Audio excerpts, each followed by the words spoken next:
অনেক পুরুষই একটি সংবেদনশীল সমস্যা ভোগেন, বিশেষ করে পুরুষাঙ্গে ঘা, চুলকানি, লাল হয়ে গেছে, আস্ত আবরণ পড়ে থাকে, ব্যথা করে, জ্বালাপোড়া করে। এই যে পুরুষাঙ্গে ঘা, চুলকানি, এটি একটি কমন সমস্যা, অনেক পুরুষেরই হয়ে থাকে।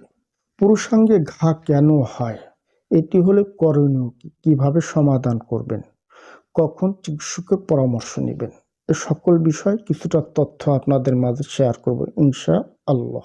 পুরুষের সংবেদনশীল গোপন জায়গা, লিঙ্গে ঘা হওয়া, ক্ষত হওয়া, লাল হয়ে থাকে, চাকাবর্ণ হয়ে গেছে, ব্যথা করে, অনেকের ক্ষেত্রে কষ্টানি ঝরে, লালা ঝরে। এটি কেন হয়? নাম্বার 1 কারণ হচ্ছে ফাঙ্গাস, চর্মরোগ, ফাঙ্গাল ইনফেকশন হওয়ার কারণে সেখানে ঘা হয়, চুলকানি হয়, খুজলি পেঁচড়া হয়ে থাকে। নাম্বার 2 ব্যাকটেরিয়া জনিত কারণ। বেশিরভাগ ক্ষেত্রে পুরুষরা সহবাস করার পরে আক্রান্ত জায়গাটা পরিষ্কার করে না। এমনকি অনেক মেয়ে লোক আছেন সহবাস করার পরে ঘুমিয়ে পড়েন, তাদের গোপন জায়গাটা পরিষ্কার করেন না। সহবাস করার পরে নারী এবং পুরুষ উভয়ের গোপন জায়গাটা পানি দিয়ে ধৌত করে নিতে হয়। যদি ধৌত করা না হয় তাহলে কি হয়, সেখানে ব্যাকটেরিয়া জন্ম নেয়, তার থেকে ঘা হয়, চুলকানি হয়, খুজলি পেঁচড়া ইত্যাদি নানাবিধ সমস্যা হয়ে থাকে। Number 3 syphilis. আপনারা অনেকেই জানেন যে সিফিলিস হলে এটি লিঙ্গমুণ্ডে, মুখ গহ্বরে, বায়ুপথে, হাতে পায়ে, পেটে পিঠে বিভিন্ন জায়গায় ঘা হয়ে থাকে। এটি একটি এসটিডি, যৌন সংক্রামক রোগ বলা হয়।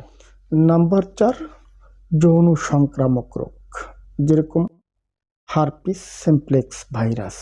যে সকল পুরুষ হারপিস সিমপ্লেক্স ভাইরাসে আক্রান্ত হন, এদের লিঙ্গমুণ্ডে, শরীরে, হাতে পায়ে, পেটে পিঠে বিভিন্ন জায়গায় ঘোগরায় চাললে মাটিটা যেরকম হয় ওরকমভাবে সারা শরীরের মতো ঠুসকার মতন হবে, লাল হয়ে যাবে, ঘায়ের মতো হবে, জ্বালাপোড়া করবে, ব্যথা অনুভূতি হবে। স্ক্যাবিয়াস অ্যালার্জি জনিত কারণ। অনেকের শরীরে প্রচুর পরিমাণে অ্যালার্জি হয়। রক্তে অ্যালার্জি থাকার কারণে যে কোনো সময় হুটহাট করে শরীরে ঘা হতে পারে, লিঙ্গে ঘা হতে পারে, হাতে পায়ে, পেটে পিঠে বিভিন্ন অংশে ঘায়ের মতো হয়ে যায়।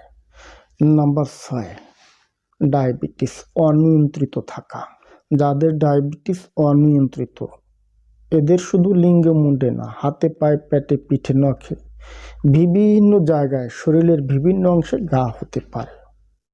সর্বশেষ, অলরেডি আপনাদের যাদেরই আছে শরীরে, হাতে পায়ে, পেটে পিঠে, লিঙ্গমুণ্ডে ঘা হয়ে গেছে, আপনাদের জন্য করণীয় কি? নাম্বার 1 আক্রান্ত জায়গা দৈনিক 2 বেলা নিয়ম করে গরম পানি করে পরিষ্কার করে রাখবেন। এর জন্য আপনি চাইলে ডিটল কিংবা স্যাভলন দিয়ে ধৌত করতে পারেন, কিংবা আপনি ভায়োডিন লাগিয়ে রাখতে পারেন। অবশ্য কিছু সাজেশন আছে, যেরকম বিশেষ করে আমরা বলি অ্যালার্জি জাতীয় খাবার টোটালি অ্যাভয়েড করে চলা, বিশেষ করে গরুর গোশ, ইলিশ মাছ, ইসা মাছ, পুঁই শাক, ভেন্ডি, বেগুন, মসুরের ডাল।